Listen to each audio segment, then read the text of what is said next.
Hi everyone, it's me again. So I started recording a podcast series about a year ago with my dad, and things were going a bit crazy IRL, so I never actually got around to editing the audio together with some images. So I've got a little bit of time now as I've got through my backlog of reviews.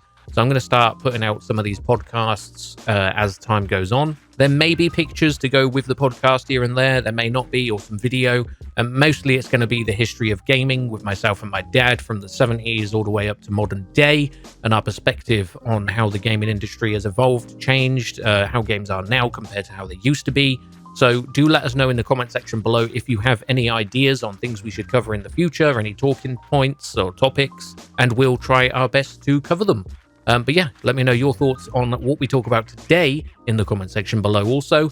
Most of all, thank you for watching. Enjoy. It's something we've wanted to talk about for a while, is how gaming's changed. And you're a bit older than me. And have been around. I would hope so. Yeah.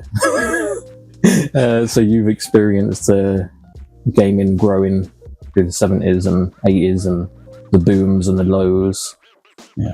And we've talked about how games back in the day, we'd have a handful of games and you'd work through those games and complete them, and they were a bit harder, not as long, but they were harder, and you'd struggle through them, and then you'd go buy another game.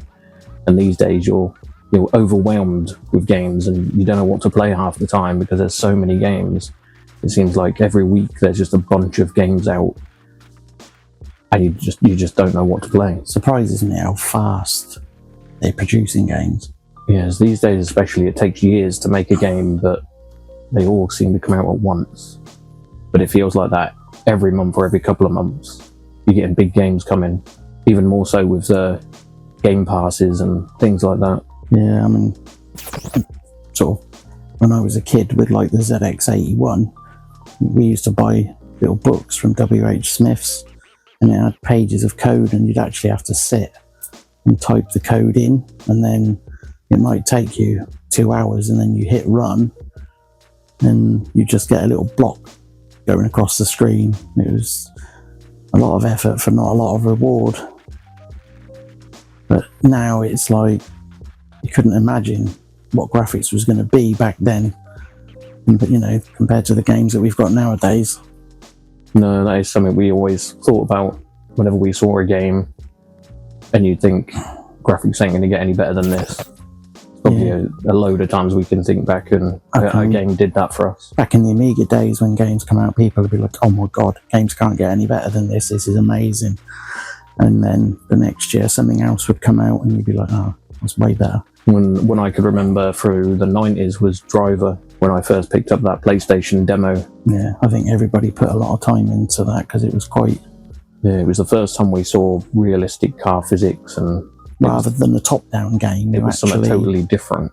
Yeah. I think Destruction Derby they made, didn't they? I think before the Driver game. Was it the same company? Yeah, I don't know, but I saw some Destruction Derby gameplay the other day, and I thought, I don't remember it being that terrible. No, Destruction Derby, the original quality one, of the graphics seemed amazing. I remember it being better. Yeah, but I think a lot of it is rose-tinted goggles kind of thing, where you remember it being amazing, then you go back to it now. Yeah, but to us back then it was amazing. Well, it was, yeah. So obviously we're looking at it now with different eyes because we've seen very spoiled. So much advancement in the game technology and the power of systems. What was it like through the 70s and early 80s before I was born?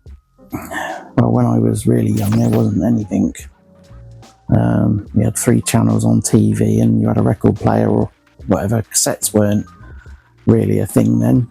When I got my first car, I had an 8-track player, which was like a tape, like a reel-to-reel kind of tape in a cartridge, and you didn't get very many songs on those either.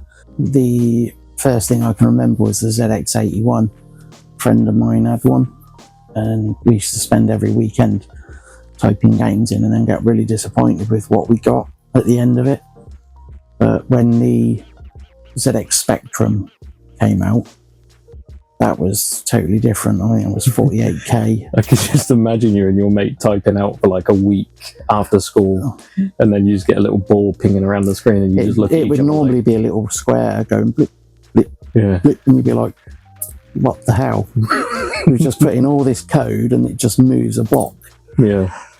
And we would kind of look at each other, and then we just like reset it after spending hours typing in, because if you make any mistake, it won't run. So you have to go through and try and find the mistakes you've made. We used to spend as much time looking for mistakes as actually typing it in.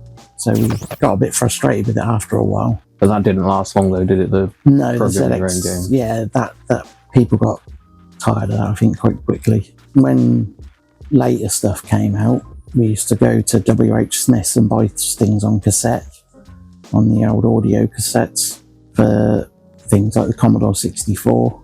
I think there was only something like £1 per game, but they were stupidly hard, because unlike today where you might have 100 hours of gameplay in some of the games now, there'd be only 3 or 4 levels, and they were stupidly hard to keep you sort of trying. The other thing with that is as well, today you've got 100-hour games, but you've got the internet with guides, YouTube videos. Back then you didn't have that. Unless somebody did a publication. Yeah, magazine had that particular level guide. If somebody had, like, maybe they'd had enough requests, and they did or a friend had done it already. A walkthrough, yeah. Other than that, you were screwed. Yeah, you had no help at all. If you got stuck, that was it. Unless you knew somebody that had done it, you were kind of stuck. That is something I remember from having to have the Nintendo mags back in the day, or the PlayStation mag, to get through. Yeah, I mean, when you go back to like the graphic adventures they used to do, when you had like a monochrome screen and you had to type in, walk through the door, and you had to kind of work out what you had to pick up, what you had to look at, and sometimes you could spend ages typing all kinds of random things until you like hit upon the right thing to ask, and it would do it. And again, that was the kind of thing, a lot of trial and error, really, rather than skill. It was just trying everything you could think of, and some things weren't obvious. And so just past that must have been the gaming. Yeah, I mean, I can remember I was downfall. about 12 or 13 when the Atari 2600 came out. I mean, I wasn't like really watching the gaming market, or there was nothing on TV about it. So when the gaming crash happened in '83, I didn't really know it had happened at the time. It was just something I sort of learnt about in the future. I don't think the gaming thing was as big here as it was in Japan or America. No, because we adopted the Atari and Amiga, and that was still going quite strong through all that. Yeah. I mean, the Amiga was doing well until it wasn't going well. Well, yeah, and it went into liquidation. But that's a whole other story with Amiga. That's can be quite an in-depth story. Which is still surprisingly a very loved platform, and I think today there's a huge following in Ireland and Germany. They have big sort of shows, Amiga shows, and every year apparently they're growing. There's more and more people showing the love for the Amiga, and obviously we got the new Amiga Addict mag, and I think there's some Amstrad stuff coming as well. A lot of my memory with Amstrad and Amiga is watching you on them, because I was too young in the 80s, but I've got a lot of memories of watching you use them. Well, you weren't born till 86, so... Yeah, 86. So late 80s, I was like 3. Yeah. I remember watching you play stuff. Yeah. The main thing I remember was when I used to come in from work and play on Doom on the PS1. Yeah, that and everybody would pile around the TV and I'd be playing, and everybody would be like watching it. We was all kind of amazed by Doom, and even that now, if you look back, you think, it was quite bad. The graphics, the gameplay was good. No, but it was the first thing, other than Wolfenstein and a couple of, I think, RPGs did first-person modes. Doom was the first one that really pushed it. Yeah, I know they did try it with a few platforms, didn't they? I think the Amiga had a few attempts at that kind of game, Well, and they run so it was badly. Gloom, I think, ran at like 10 FPS. They run so badly and was so juddery. And you didn't have a gun on the screen. It was just particles flying out the camera. They were kind of a good try. I suppose it's kind of that learning. Other than that, I think you had a couple of RPGs maybe on Amiga that were first person, but the same kind of thing. You just had magic spells in dungeons coming out of the camera towards goblins and things. But Doom was the first one to actually have textures on the walls and John Carmack's wizardry. I think Doom, the gameplay was good in Doom. I always enjoyed playing it at the time. I couldn't really fault it for gameplay, but now when I look back, the graphics do look a bit... It's still fun to play through. I did Duke Nukem with Lukage, Duke Nukem 3D. We were playing that co-op for about 3 hours one night. God knows how many hours we put into that years ago. Yeah, we were making maps back in the day for that, with the old Duke 3D map builder. Yeah. But yeah, that reminds me, I managed to catch John St. John on stream and get a message from my dad, personalised message, which seems like a really nice dude. And Septic Falcon said, I just want to say how much your work as Duke means to me. Lots of memories with my dad. Oh, I'm glad to hear that. I used to play Duke Nukem 3D in Duke mode online with my late brother, Ken, my oldest brother. He passed away a few years ago. But we used to use that dial-up modem that took forever to connect. And we do Duke match games. And every time somebody would call, the call waiting would knock the game off. And we'd have to dial up again. And those were the old days, right? Yeah. Serious Sam was another game that we put a lot of time in. Yeah, well, there was loads of games between, but back then that was still that era where you had that 1 or 2 games that you played religiously before we've got to modern era when we gaming. had the PCs, like the early PCs. Yeah, early PCs. We didn't have like shelves and shelves full of games. We had a couple of big box games. We bought games because we wanted to play those games, and like with Alien Breed on the Amiga, I bought that and I just sat there night after night after night, Alien Breed. and that was the first game that I ever completed, and it was a bit of an anticlimax. You just got a little page of text at the end, but even now when I play it again now, it still seems quite hard. Yeah, but those types of games age pretty well because they're different, aren't they? They're not like a 3D games tend to age worse because of that old 3D tech. Whereas those older 2D sprite-based games age much better. But after that, we went on to Quake, and Quake was very big when that first came out.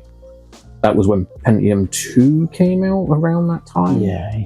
And that's when it started, where people were benchmarking and running that first level demo. Well, that was a big thing back then, wasn't it? We always benchmarked everything, and we were trying to compare, coming into the era of the LAN gaming as well, where we'd go to LAN parties. Late 90s, we started LAN playing early Counter-Strike, very early Counter-Strike Alpha in 98, 99.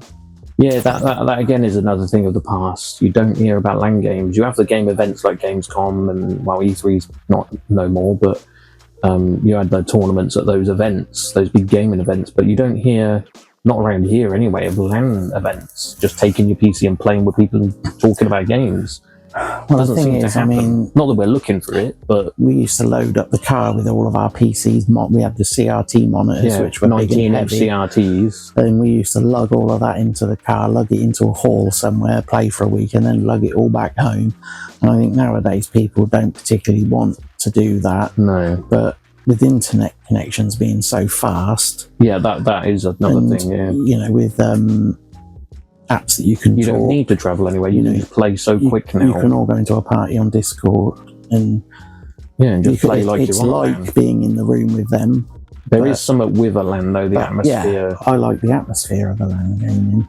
Yeah, because it's all like-minded people. I mean, that Zap events that was happening in Vista has finished now. That's been disbanded. It's gone.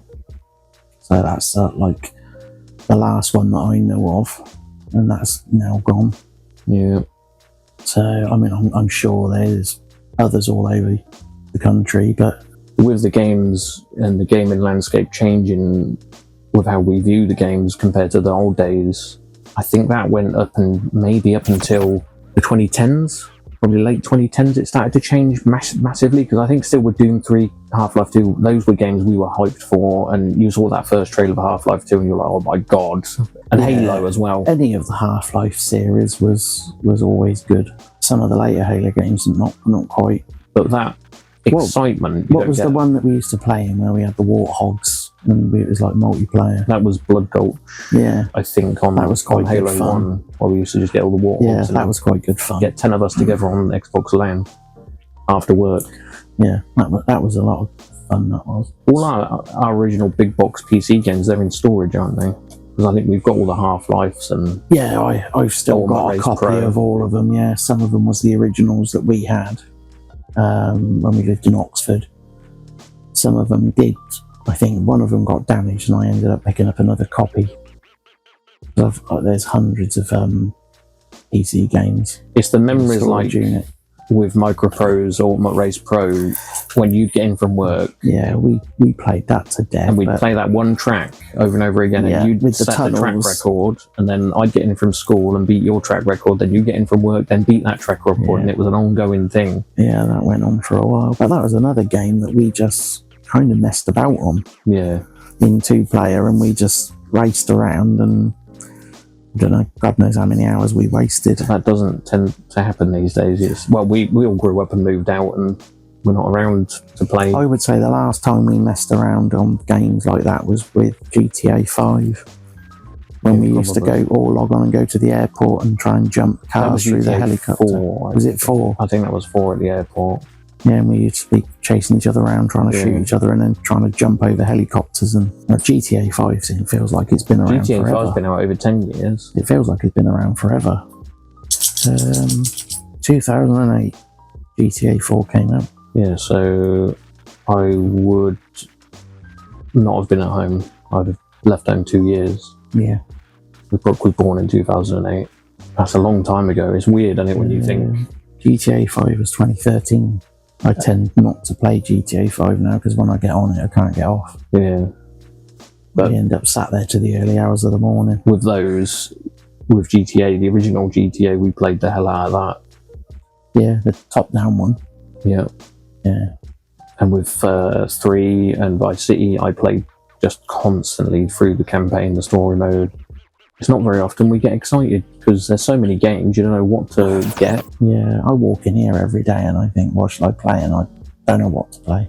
Well, I'll get some photos for the video, but And there's between us, we've probably easily got 10,000 games between our two collections. I'm just coming up on 6,000. Well, I've got a lot of games at the storage unit I haven't Yeah, and that's not including entered. digital games. A lot of the PC, yeah, that doesn't include digital. I've got nearly 1,000 digital just on Steam Yeah, I've got 5,727 here. in your collection, and you still got Yeah. more to add that you've got piles about that you haven't added. All the PC games over there, boxes and boxes, they're not Yeah. in the database yet. Can you even buy them physically? I've not seen one in a long time, unless it's one of I've those not cheap, not knockoff, but those cheap games that you buy in, like, sometimes the PC shop has a bargain bin with like pound games in that's on CD still. Yeah, but I'm on about new. Yeah, you won't get downloaded. GTA 5 for PC But copy. the things we've got used to that with the PC. Yeah, it's been a thing for like 20 years. It's the kind of like with Steam, you just don't question it. A game just comes up and you buy it and you download it. It's so quick and easy. But console is for convenience, is what the console was for. So you just get the game, you put the disc in. Even though, again, now you wait, unless you've got good internet, like we just upgraded both to gigabit, so we don't have to wait long now. The thing is, with consoles, they didn't have storage. No. So it had to work on the disc. You didn't load a game into the hard drive or whatever and then play it. Everything came off the disc every time. You had to start loading again. Yeah, whatever was on the disc or the cartridge, that was it. That's what you got. But that must have saved an awful lot of money not having the storage. Yeah, once they've done a game, they move on. Nowadays, they got to continuously put hotfixes, updates, DLCs, microtransactions, and make more money to support the work. If it's an ongoing game. Because I see something the other day, one of the games I got the other day on Xbox 360, and they said there's still servers up and running. There's still a lot of people playing. Well, they did just shut down the 360 store the other day. Might be not now then, but I see that about a month ago, and you'll still be able to download games if you own them, but you can't buy stuff off the store now on 360. They just shut it. Is the PS3 one still open? I haven't looked. I think that's either shut or shut in the end of this year. Yeah, because I know the Vita's going with it, and but that doesn't mean you can't play your games. You'll still be able to play your games you own. But the thing is, those servers, if you can download games that you've bought in the past, it means they're all still there online. So why shut the servers? But that is the worry, and why a lot of us support and don't want physical media to disappear, because what if those servers did completely shut down? You lose all your digital games that you bought on, say, PS5 back then, whereas we've got shelves and shelves of PS3 and 360 games. We can just pop the disc in. It might be day one version we're playing, which will have bugs, but but the thing is, with a lot of these games needing to get verification online before you can play them, is another problem. That's another thing. People think that the internet and everything's going to be around forever, but there's always people trying to what if there was a mass outage, take the internet down? There's viruses thing that happens, and if something major got hacked and they took the internet down for a month. Wasn't it when PS4 first came out? There was some hackers took it down over Christmas just to prove that it could be done. I don't know. I mean, the thing is, you hear of like Microsoft and PlayStation and that their servers get hacked a lot. It is convenient having the internet. It makes it so convenient, but I don't think they should have ever made it reliant on the internet. No, the internet's great, but I think some things have gone too far. But I think they're going to really push with the next generation. Discless, it's all going to be digital download. And the problem is as well with digital only, technically you don't really own it. You're just buying that license to play it. But you don't own the physical version, so if they decide to take it away from you, they can. Yeah, because you buy a license for that game. Yeah. You don't own the game. Whereas if you've got a physical disc on your shelf, you own that. You can play that whenever. Well, until the disc fails or something like that. Yeah, I think they would stop you doing that if they could. There probably is a way they could do it. Send an update to a console that'd stop reading discs if you connected it to the internet. The thing is, you think with like the new consoles, that with the backwards compatibility, they slowly increase that catalogue of back compatible games. They must release patches or whatever that you download, which then makes the game compliant with like a 360 game on the Xbox One. Yeah, which is quite cool because a lot of those games are really good games and worth going back on a modern TV. I've got a couple of 360 games I've been playing recently, so we're spoiled now because we've got so many games coming out for so many different platforms. Yeah.